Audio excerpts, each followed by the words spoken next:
Welcome to the first in a series of VWV Procurement in Action podcasts. I'm Doug Locke, and with me is Stephanie Rickard, VWV's Head of Procurement. And in this first podcast, we're going to be discussing the application of the Act to the procurement lifecycle, and also talking about how contracting authorities can make the most of the opportunities that the new competitive tendering process presents to them.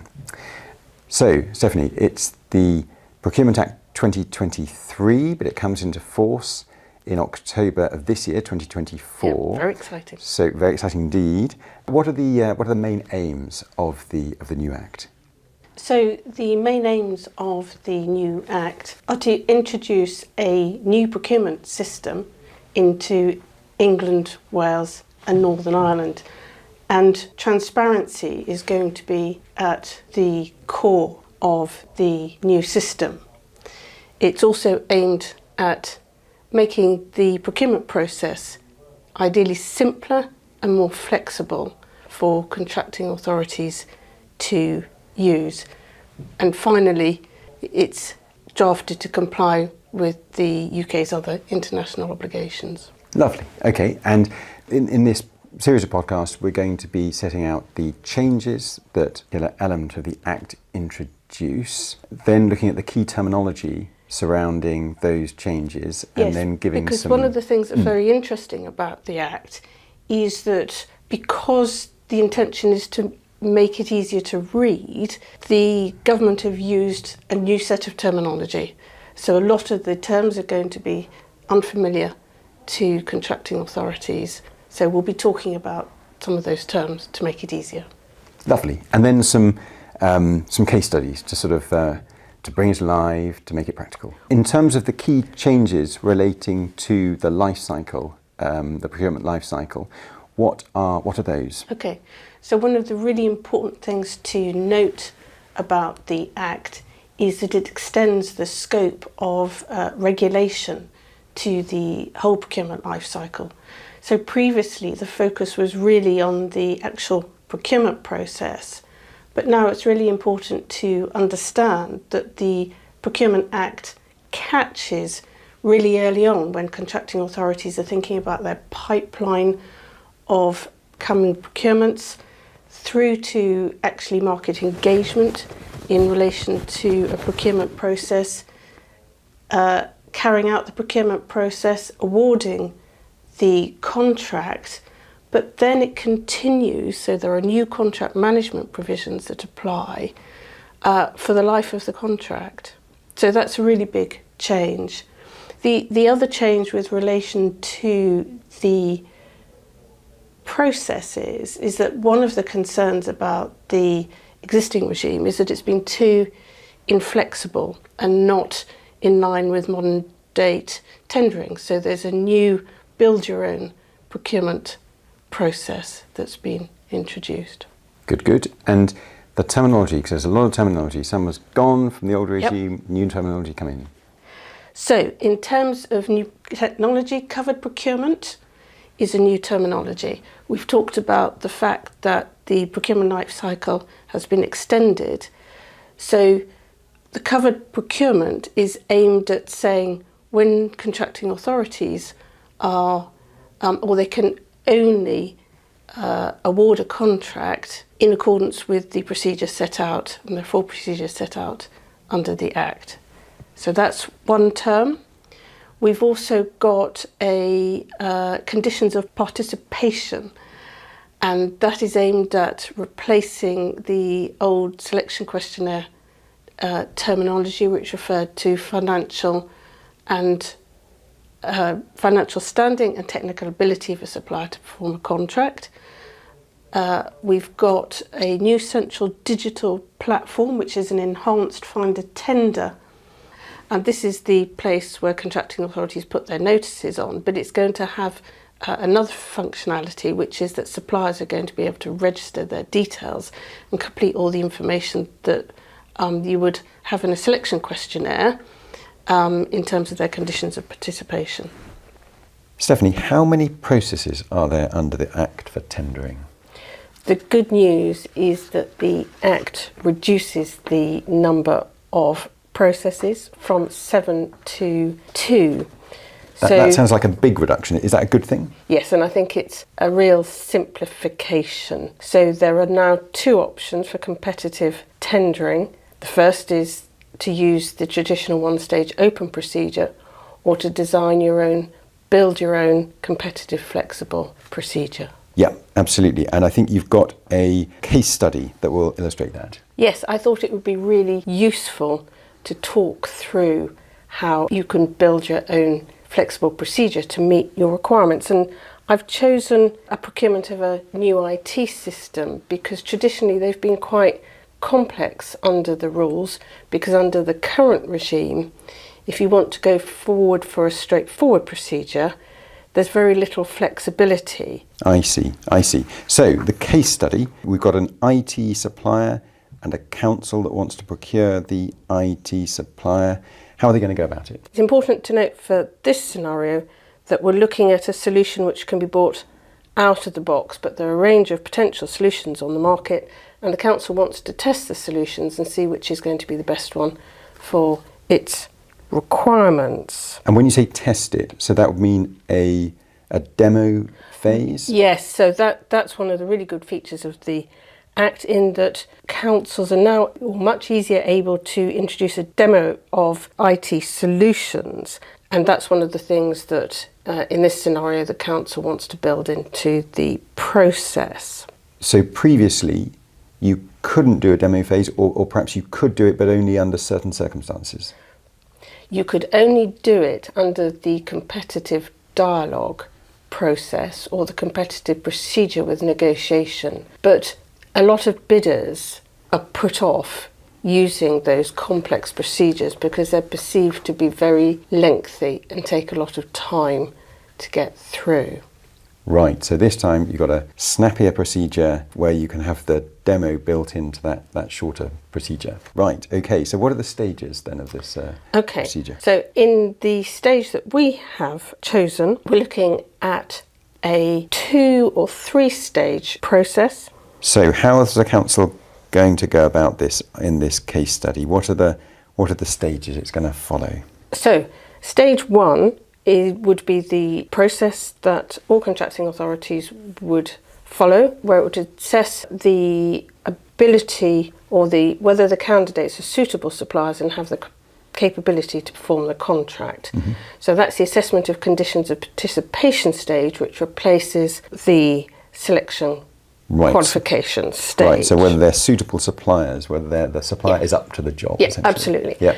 And then for those suppliers that pass those tests, they would then go forward to the qualitative stage. So here the contracting authority is assessing the quality of the IT solutions. Mm-hmm. Right, so now we're onto the system as opposed to the supplier. We're happy with the supplier. What's their system like? Absolutely. Mm-hmm. So I've suggested that one of the ways that you could do this is that the contracting authority assesses the mandatory and desirable functionality of the IT system, and it sets minimum thresholds, and only those suppliers who pass those minimum thresholds go forward to the next stage, and this is where you would have the demo. Right, the demo. So up to then, no change really from the old system, but the demo is the change. And what are the rules around how you've got to organise that demonstration in order, I guess, to make sure that it's fair on the supplier? Yes, we've suggested the demo is used and scored based upon how the user finds the experience in terms of ease of use, because you've already tested functionality. But you need to make sure that the award criteria are transparent and upfront, and they're based upon contract requirements rather than being designed to favour a particular operating system or manufacturer. And one of the clear principles in the new system is that when you're designing your build your own procedure, you have to set out the various stages or include the stages that you might choose to use and follow that process. Yeah, and how do you make sure, in a demo of an IT system, how do you make sure that that's an objective test when, you'll have presumably people from the council coming in and having their own sort of subjective views on how they find it? That, of course, is the sort of tricky thing with a demo. But I think it's just to try and make it as objective as possible. On a case-by-case basis, it'll depend what sort of system you're procuring. Whatever system it is, try to make sure the criteria are as objective as possible so you don't get challenged later on by someone saying, well, this was just somebody's opinion and we disagree with that opinion. Yes, you could have that, but to a certain extent, if you are testing the user experience, then... It's inevitably, there's some subjectivity in there. Absolutely. Yeah, okay, right. So I can see how that will need some advice, I guess, and we'll see how the implementation of the new process evolves. So we've got our demo. What's the stage after that? So the next stage is to assess the pricing of the system. And then the contracting authority could decide that if it's got enough information to proceed to award the contract based upon the qualitative assessment and the pricing assessment. But it may find that actually there are issues that it would like to explore a bit more with suppliers. It may be the case that suppliers have raised queries about the terms and conditions that are proposed in the tender pack. So you've got an opportunity then to discuss things with the suppliers about your terms and conditions and possibly negotiate with them about yes, those? So you could reserve the right to introduce a negotiation stage. And if you don't reserve the right and they come to you after the demo stage and they've submitted their tenders, and at that stage they seek to negotiate, but you've not reserved the right to negotiate when you set up the tender process, what happens then? Can you then negotiate with them or not? That would be problematic because one of the bidders could complain that somebody had, if a contracting authority decided to negotiate with one party, that would be unfair. And could you also have a situation where one of the bidders had gone into it thinking that they were assuming that they were going to negotiate, another party not, and so one party's put their best offer in and another not, and that's a source of unfairness. So that's the reason that the rules are very clear that you have to set out the process in your tender documents when you're publishing the opportunity, and you have to follow that process. So think ahead, are you going to want to negotiate, are you not? And then you've got to say that at the outset. Yeah, absolutely. Gotcha. And one of the benefits, I suppose, of the negotiation stage is that, one of the features of the negotiation stage is that at that stage a bidder, or more than one bidder, might introduce their own terms and conditions. And then you sort of start negotiating on those. How would that work? Well, the reason why negotiation may be useful for an IT procurement is that often we find suppliers will want to introduce at least some terms of their terms and conditions. For example, they may have specific requirements regarding EULAs, or they may want to discuss liability.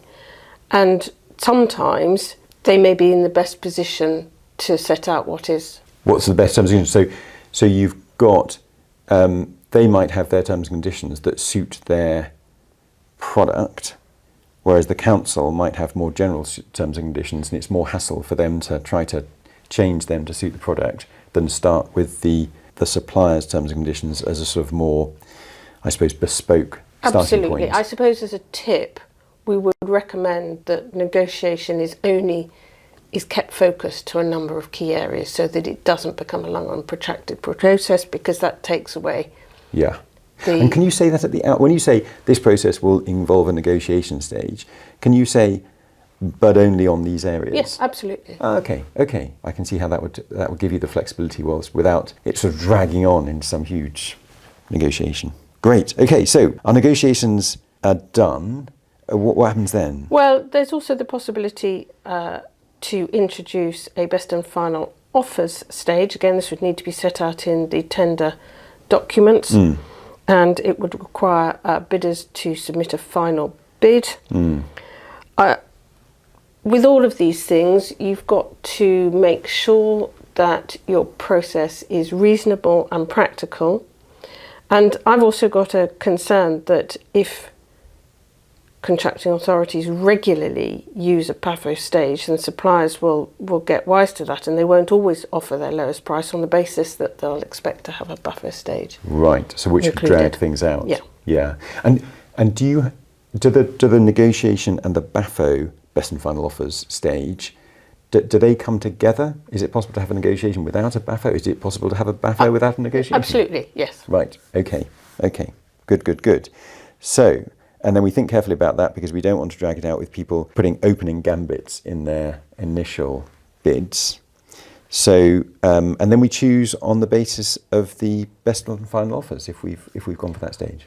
Well, you choose on the basis of the most advantageous tender, Yep. which is the new evaluation. It replaces the most economically advantageous tender, and so you have to set out in your tender documents the award criteria and the importance of those criteria that will make up most advantageous. So the match rather than the meat.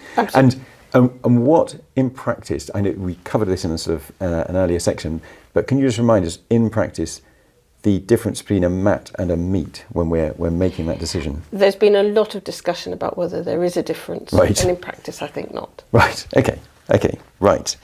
So we get we do it on the basis of our mat or our meat, whichever we prefer, and then that is our procurement done. What are the rules on the timelines associated with the new process? So there are minimum timelines that are set out in the Procurement Act for the various phases, and a general principle that all timelines must be reasonable and permit suppliers to be able to assess the bid requirements and to be able to provide a response. Right. And as we go through, could you tell us about as we go through the process, the evaluation criteria, I understand, can evolve. Can you tell us about that? That's right. So there is the flexibility now for contracting authorities to refine their evaluation criteria throughout the process. But again, as a general principle of openness, that needs to be expressly included in the tender pack. So you've got to say in advance, we might refine the criteria as we go along. Yes. And I suppose we would suggest that it's only used for the complex projects where there is a discussion early on, for example, about how contracting authorities are best able to meet their requirements. Yeah. Okay. And is there sort of scope for dodginess, or at least claims of dodginess, where evaluation criteria are changing during this is always the risk with changing your contract award criteria. And again, our suggestion is that if you are going to change criteria throughout the process or refine criteria, then you should think carefully about it and seek advice. Yes. Because of the risks of complaint. I can see that. Lovely. Okay. Stephanie, top tips for contracting authorities. I think we've had a few as we go along, but could you summarise some top tips, please? Yes, so top tips. So designing the tender process under the new Procurement Act provides a lot of flexibility, but with it requires transparency. So this means that there's going to be greater upfront preparation to really think through the process that you want to follow and how it might evolve. The other point that we've touched on in this discussion is that some suppliers will be put off by a very long procurement process if there are multi-stages. And that's something really to think about. Because the risk is that some suppliers might not even bid in the first instance. So if you can set up the process to be short and snappy, you might get suppliers in that might get you the best deal. Yeah. And also, I guess it helps. Nobody well, I don't know, maybe apart from procurement lawyers, but nobody finds these processes fun in themselves. So from the council's perspective, if you can make it short and snappy, that kind of helps as well with efficiency. Yeah. And as I always say to clients, it's really important to keep an audit trail of your decision-making process and good records, because that sets out your thought process and is there to set out the evaluation considerations and decisions. Will keep you safe if someone challenges Yeah. at the end of the process. As will, I suspect, getting good advice from a top procurement lawyer. I very much hope that you've enjoyed this podcast in the VWV Procurement in Action series. Do look out for those next ones. You can get in touch if you have any questions or comments on this podcast or any of the other ones. I'm sure many of the people looking at this will have your email address already, Stephanie, but people can get in touch by the website as well. If you have any ideas for future podcasts that you'd like Stephanie to present on this subject or related subjects, please let us know about those. And indeed, if you'd like to take part yourself in a podcast with Stephanie Rickard about procurement or related subjects, then do get in touch. That would be really good fun as well. So thank you very much for watching this, and see you next time.